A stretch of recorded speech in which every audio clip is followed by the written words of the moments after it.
Enthousiasme et énergie, voilà ce qui séduit les artistes qui exposent à la MAM Galerie à Rouen, qu'ils soient confirmés ou émergents. En ce moment sont installées les œuvres de 3 jeunes diplômés de l'ESADAR, l'école des beaux-arts du Havre et de Rouen.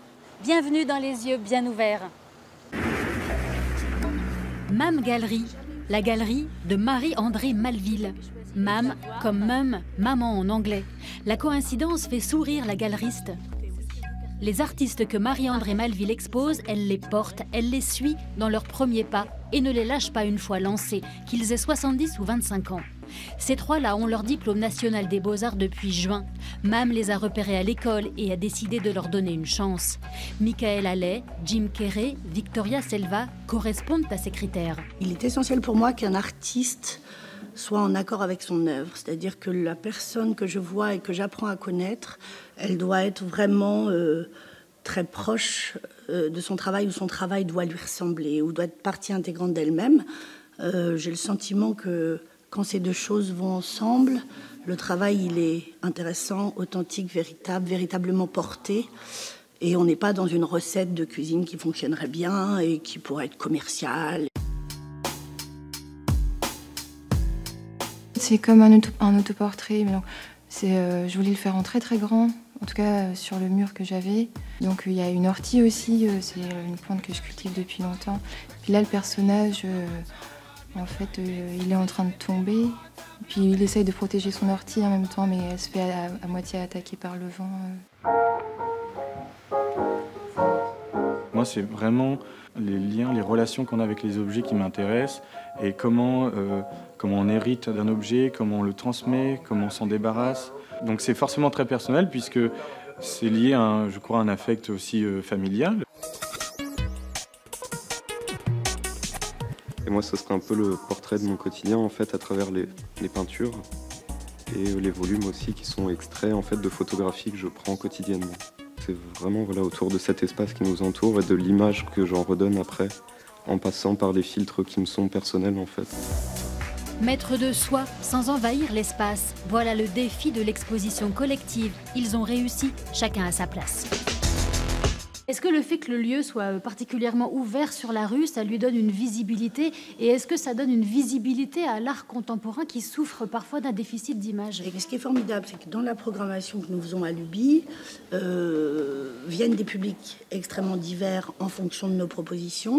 Et ces publics rencontrent du coup l'art contemporain, alors que je pense que s'il n'y avait eu qu'une galerie d'art contemporain dans ce lieu, il ne serait pas nécessairement rentré.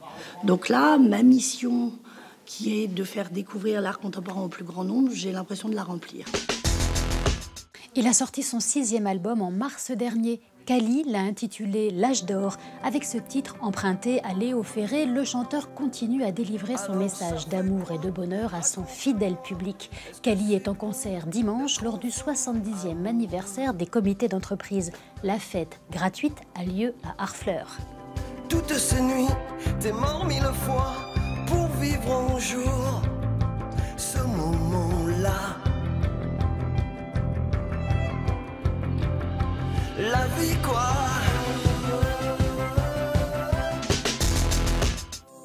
Normandie Bulle, 20e édition.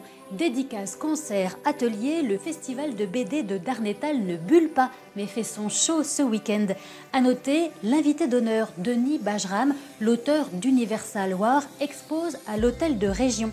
Et Steve Baker, le Rouennais qui s'est fait connaître grâce à La vie en slip, signera ses albums.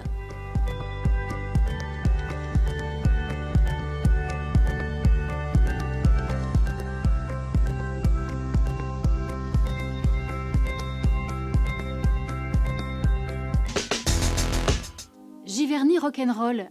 Rock in the Barn n'a rien d'impressionniste. Le festival nous propose de la musique actuelle. La ferme de Grandîle programme ce soir et demain des groupes sur des scènes différentes, tête d'affiche ou découverte.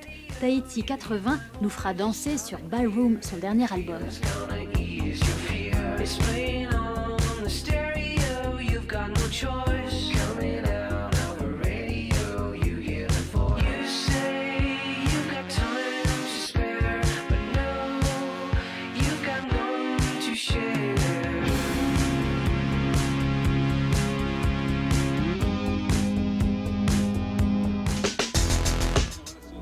Ce week-end, ayez les yeux bien ouverts aussi sur les dernières projections aux couleurs viking sur la cathédrale de Rouen et puis sur les expos graphiques et les concerts du festival We Love Le Havre. À très bientôt dans Libo, à retrouver désormais sur le site internet de France 3 Haute-Normandie.